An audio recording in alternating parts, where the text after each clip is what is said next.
നമ്മൾ ആദ്യം തന്നെ പോകുന്നത് വയനാട് മൂപ്പൻസ് മെഡിക്കൽ കോളേജിലേക്കാണ്. അവിടെ ഒരു അടിപൊളി പൂന്തോട്ടമുണ്ട്. മെഡിക്കൽ കോളേജിൽ എന്തിനാ പൂന്തോട്ടം എന്നുള്ളതാവും സംശയം. അതിന് മെഡിക്കൽ കോളേജ് അധികൃതർക്ക് കൃത്യമായ മറുപടിയുണ്ട്.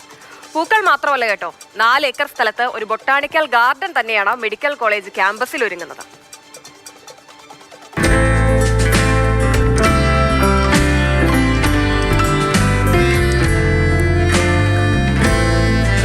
മേപ്പാടി മൂപ്പൻസ് മെഡിക്കൽ കോളേജിന്റെ കവാടത്തിൽ തന്നെ പൂച്ചെടികളാണ്.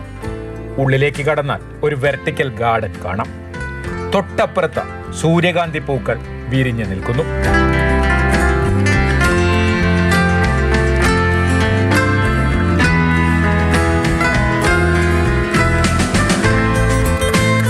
ആശുപത്രിയിൽ എന്തിനാണ് പൂന്തോട്ടമെന്ന പ്രൊജക്ട് ഡയറക്ടർ KS മുരളി വിശദീകരിക്കുന്നു.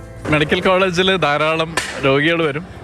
അതുപോലെ മെഡിക്കൽ കോളേജ് ഒരു ഇൻസ്റ്റിറ്റ്യൂഷനാണ്, ധാരാളം സ്റ്റുഡൻസ് വരും. അപ്പോൾ ഇവർക്ക് എല്ലാവർക്കും ഒരു ഉദ്യാനം എന്നുള്ളൊരു കോൺസെപ്റ്റാണ്.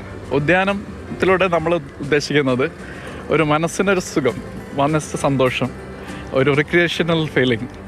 അപ്പോൾ വരുമ്പോൾ ഒരു സുഖപ്രാപ്തി കിട്ടാൻ ഇത് വളരെ സഹായിക്കും എന്നുള്ളതാണ്. ഒരു തെറാപ്പി, ഇതൊരു തെറാപ്പിയും കൂടിയാണ്. ജൈവ വൈവിധ്യത്തെ പരിപോഷിക്കുക എന്ന ലക്ഷ്യത്തോടെ ഒരു ബോട്ടാണിക്കൽ ഗാർഡൻ തന്നെ ഒരുക്കാനുള്ള പ്രവർത്തനങ്ങളും മെഡിക്കൽ കോളേജ് ക്യാമ്പസിൽ തുടങ്ങിക്കഴിഞ്ഞു. നസീറ ബൊട്ടാണിക്കൽ ഗാർഡൻ ആണ് ഉദ്ദേശിക്കുന്നത്.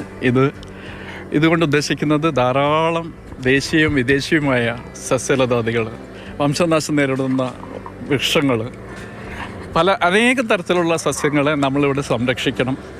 അതിലൂടെ നമുക്ക് ഇത് ഭാവിയിലേക്കൊരു മുതൽക്കൂട്ടാവണം എന്നുള്ളതാണ്. തുടക്കം നമ്മളിപ്പോൾ ഒരു 4 ഏക്കറിലാണ് ഉദ്ദേശിക്കുന്നത്. ഭാവിയിൽ അത് കുറെ കൂടി നമ്മളത് എക്സ്പാൻഡ് ചെയ്യാനുള്ള പ്ലാനുണ്ട്.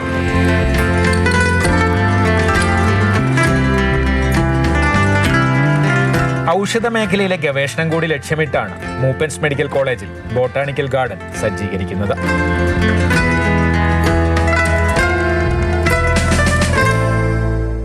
മാതൃഭൂമി ന്യൂസ്, വയനാട്.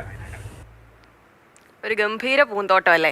കമൽ ചേരുന്നുണ്ട് തത്സമയം. കമൽ, ജൈവവൈവിധ്യത്തെ പരിപോഷിപ്പിക്കുക, ഔഷധ മേഖലയിൽ കൂടുതൽ ഗവേഷണങ്ങൾ നടത്തുക എന്നുള്ളതൊക്കെയാണ് ലക്ഷ്യമെങ്കിൽ കൂടി അതോടൊപ്പം തന്നെ ആശുപത്രിയിൽ എത്തുന്ന രോഗികൾക്ക് ഇനി എന്ത് എന്നറിയാതെ ടെൻഷൻ അടിച്ചിരിക്കുന്നവർക്ക് ഈ ഒരു പൂന്തോട്ടം അടുത്തുണ്ടെങ്കിൽ അല്പനേരത്തേക്ക് അവിടെ പോയിരിക്കാം, ഒരു പോസിറ്റീവ് എനർജി കൂടി കിട്ടും എന്നുള്ള കാര്യം. മെഡിക്കൽ കോളേജ് ആശുപത്രിയുടെ ചുറ്റും എന്തിനാണ് പൂന്തോട്ടം എന്നുള്ളതിന് മൂപ്പൻസ് മെഡിക്കൽ കോളേജ് അധികൃതർ തന്നെ പറഞ്ഞു. അതിൻ്റെ കാര്യങ്ങളൊക്കെ വിപുലമായ രീതിയിലാണ് മൂപ്പൻസ് മെഡിക്കൽ കോളേജിൽ പൂന്തോട്ടവും അതുപോലെ ഒരു ബോട്ടാണിക്കൽ ഗാർഡൻ തന്നെ ഒരുങ്ങുകയാണ്. ആദ്യഘട്ടത്തിൽ 4 ഏക്കർ സ്ഥലത്താണ്.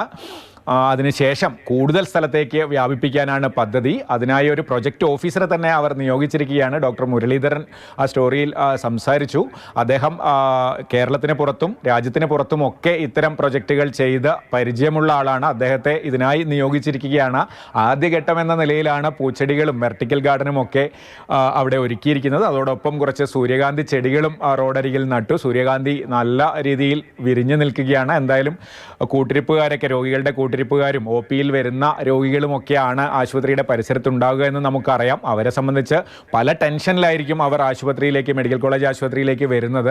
അപ്പോഴിങ്ങനെ ചുറ്റും പൂക്കളും അങ്ങനെയുള്ള ദൃശ്യങ്ങളൊക്കെ കാണുമ്പോൾ അവർക്കൊരു അല്പം ആശ്വാസം മനസ്സിന് കിട്ടുകയാണെങ്കിൽ, അല്ലെങ്കിൽ അവരുടെ ആ ടെൻഷൻ കുറയുകയാണെങ്കിൽ നല്ലത് തന്നെ. അതുതന്നെയാണ് ആശുപത്രി അധികൃതരും ഉദ്ദേശിക്കുന്നത്. എന്തായാലും മനോഹരമായ രീതിയിൽ പൂന്തോട്ടം ഏതാണ്ട് തുടങ്ങിക്കഴിഞ്ഞു. അതോടൊപ്പം ബോട്ടാണിക്കൽ ഗാർഡൻ്റെ അതിനുള്ള ഒരുക്കങ്ങളും അതിൻ്റെ സജ്ജീകരണങ്ങളൊക്കെ അവർ തുടങ്ങി. 4 ഏക്കർ സ്ഥലം അതിനായി മാറ്റിവെച്ചിട്ടുണ്ട്. എന്തായാലും അത് പൂർത്തിയാകുന്നതോടുകൂടി ഒരു മാതൃക ആശുപത്രിയായി ആശുപത്രിയിൽ എന്തിനാണ് പൂന്തോട്ടം എന്ന് സംശയിച്ചവർക്കെല്ലാം ഇപ്പൊ കൃത്യമായ മറുപടി കിട്ടിയില്ലേ? ആശുപത്രിയിൽ എത്തുന്നവർക്ക് ഒരു പോസിറ്റീവ് എനർജി, അതോടൊപ്പം തന്നെ ഔഷധ മേഖലയിലുള്ള കൂടുതൽ അവർക്ക് പരിവേഷണം നടത്താനും അതോടൊപ്പം തന്നെ ജൈവ വൈവിധ്യത്തെ സംരക്ഷിക്കുക എന്നതുകൂടിയാണ് ലക്ഷ്യം.